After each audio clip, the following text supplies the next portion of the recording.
Hello, ladies and gentlemen, and happy holidays. Welcome to the Weekly Fix podcast with your host Phixem. Next year, we got some new great games coming out next year. And excuse me, before I go any further, happy holidays. Merry Christmas, happy Thanksgiving. Happy New Year for all you people who listen to my podcast and I hope that you guys have had a great holidays from my family to yours. Sidebar: this year has not been the easiest for my family, given COVID. I had COVID back in August, but I am a lot better now. Thank the Lord for that. Next year, we're going into the end of the year. We're going into the New Year's, and I want to talk about some of the new games that are coming out next year. And this podcast won't be very long, but it'll be just a short just touch up on some of the game I like this year. My favorite game from this year. Some picks that I had for next year. Some of my top picks from next year until further notice, because it might change. And one particular game that I'm looking forward to jumping into just because of the uniqueness of it, and I'll get that into that later.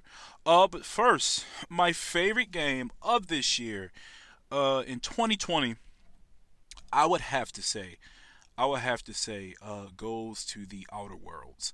Man, man, have you if you not played Outer Worlds, Outer Worlds is great. It's an open world space travel game. I believe some of the developers who played who I'm sorry, not well, they did play it, but you know what I mean, who made Outer Worlds came from Bethesda. Given the art style, and I think some of the things that I've heard about, people who make Outer Worlds. Outer Worlds is great. I don't know if you guys have played Outer Worlds or if you're into those space travel, first person shooter, RPG type games, but Outer Worlds is great. Outer Worlds is great. Great story, great combat. The builds that you make in the game for RPG are pretty good. They're pretty good. They're not. I mean, if you want to play on a more difficult level, I'd usually beat the game on normal just so I can experience it and just kind of flow through it. Because I'm a very story-driven person. You give me a good story, I don't necessarily need it to be super, super difficult. I just kind of want to enjoy the story. Now, I won't ever play it on easy. I don't want to. I don't want to feel like I can throw together whatever, but I want to get some type of challenge, but not too hard at the moment. But yeah, so Outer Worlds, great game. I love it. I think it's gotten several awards. If you have not played the Outer Worlds, I suggest you to get on that. Get on that. Next, my top three picks for next year. These three picks are games that I'm looking forward to. Obviously, or it wouldn't be on my top three. One of them is I'm a little bit iffy about. It's on a bubble, but given what it is this year, I'll throw it up on that list. But starting off at number one, my top three picks for next year, what I'm looking forward to in 2021. Starting at number one, and anybody who knows me knows I love this game, is God of War Ragnarok. Oh my gosh. If you guys, again, if you have not played God of War Ragnarok, it's a new feel on God of War. I know a lot of people don't like the over the shoulder third person view, but it works. It works very, very, very well. I love it. I love what the team did with it. I love how they made it. It's gritty. I love the Norse mythology that's added to I want to believe the Roman theology is Roman or Greek. I think it's Greek mythology and whatnot. The combination of both of those are great. Mwah, mwah, it's great. It's delicious, like fine wine. It ages very well over time. God of War is my number one pick. You have to when that game.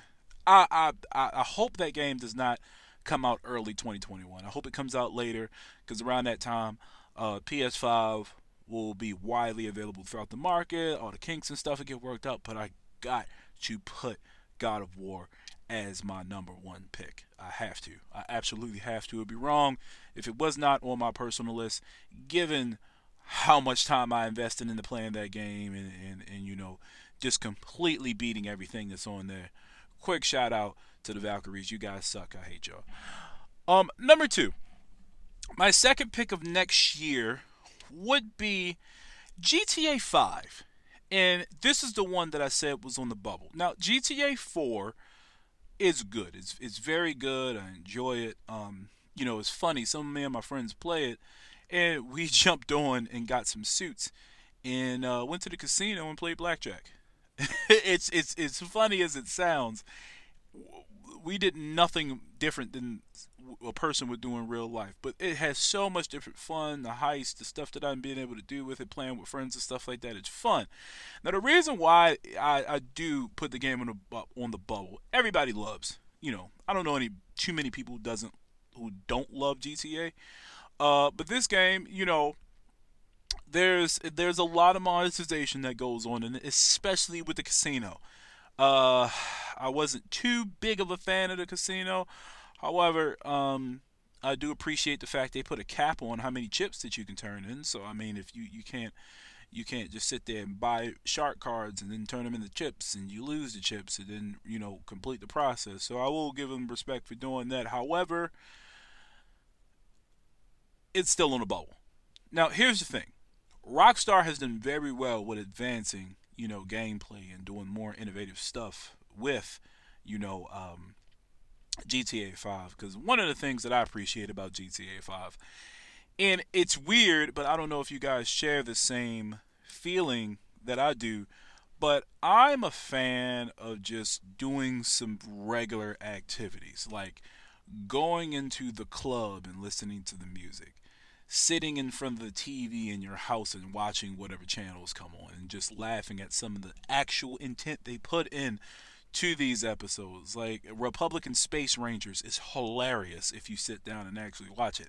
Going to the movies and actually watching some of the movies that they actually have, they're only like 4 or 5 minutes. It's great. It's hilarious. The detail in it is cool.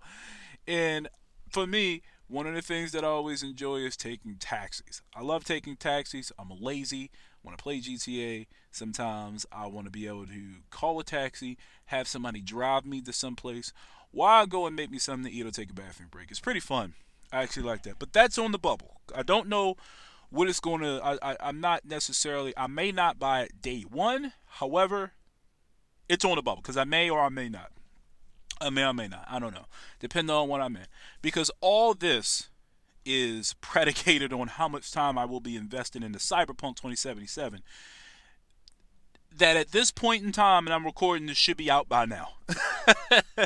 It should be out. The game should be out. If it's not, this episode will be very funny. But it should be out by now. And last but not least, my very last pick for my top three picks that I have for next year is Halo Infinite. Now, I know it's a lot of controversy behind it. Well, not major controversy, but I know a lot of people said for next gen consoles, Halo Infinite should look a lot better. However, somebody like me who coming from an age of Nintendo, like Nintendo, Super Nintendo, stuff like that, I'm not really too caught up with the game. Now, granted, in comparison to some of the other games, does it compare? No, not really. So the other trailers that I've seen, if you've seen Gran Turismo, if you've seen Demon Souls, a lot of other games, and do you look at Halo Infinite, you can definitely tell that there's a difference. However, Halo is it. You know what? I should say this. Halo is a heart pick. Me and my wife have these terms that don't necessarily hold any real merit outside of the fact that I like it and it means something to me. Halo was the first shooter game I got into that wanted me to get into shooters competitively. And I started watching tournaments behind it, and there's straight ripping, triggers down, carbon, instinct, final boss, all those great teams from those Halo Pro days. But Halo is what got me into it. I love the story. I love Master Chief. Master Chief was great. I love the story behind it. And though the online portion of it, the multiplayer portion, might not have captivated the hearts of people like it did back then, the story is still always great. Again, it has aged very well with time. Mwah, mwah. It's good. It's delicious. I love it. I like fine wine. Now, my very last pick, because there's an extra pick in here. I throw an extra one in here. Is going to be is essentially my how can I put it? We can call this a bonus pick or my indie pick. Um, and the reason why I'm throwing this pick up there because this game is has it's an indie game and has flown under the radar for the most part. If you're not really into that indie, well, you don't have to be really into the game genre, but if you probably heard about it, stumbled on it. But that game is called Hellblade 2. What is it called? Senua's Saga. Now, I have not played the first one, and I promise you, I will do that to all my Hellblade fans out there. I will do that. However, I definitely got to jump in on this second one. One of my friends tells me I'm like told me about Hellblade. He said he plays it, he loves it, but one of the things that I like about it is it's a it's the character is led by this woman who has, I believe, schizophrenia. And when you wear your headphones and you play it, you actually feel some of the things that go on when somebody who's schizophrenic, like you play the game, like you go through some of the processes. I believe, I could be wrong. I believe the game does prompt you to best play it with headphones. I'm like, it does do that. But it's so interesting to be able to see a game like that. And to be able to take some actual mental health things going on. As somebody who advocates a lot for mental health, and things of that nature. I respect so much what Hellblade is doing and what they've created. So Hellblade Senua Saga. I hope I'm pronouncing that right. Senua's Saga, Senua's or Senua Saga, something like that. I'm probably pronouncing it wrong. However, Hellblade 2, that is my bonus, my indie pick, and that's all I have. Those are the picks that I have.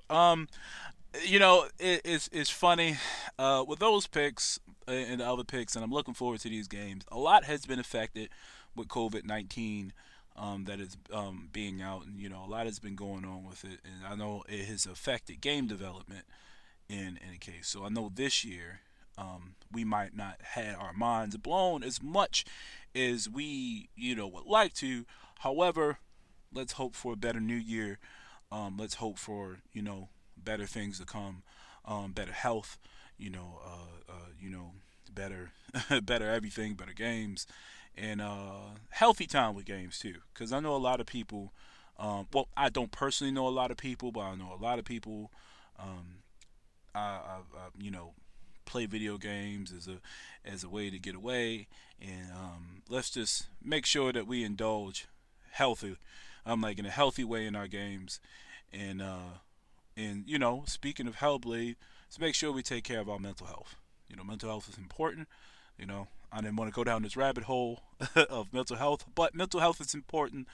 Let's get the help that we need so we can enjoy the games we like. All right, so Happy New Year. I hope you guys. I said this episode wasn't going to be short, but it's going to actually be my longest episode that I've made so far. So I lied. It was an accident. But in all seriousness, I hope you guys have a great New Year. May you have a blessed time, a blessed time, and spend time with your family, and be safe. Be safe. If you're going to spend time with your family, please be safe. Please be healthy. If you don't feel good, stay home. Please don't get anybody else sick. Wear a mask, and I'll see you guys again next year. So, until the next episode, I'll see you soon. Peace.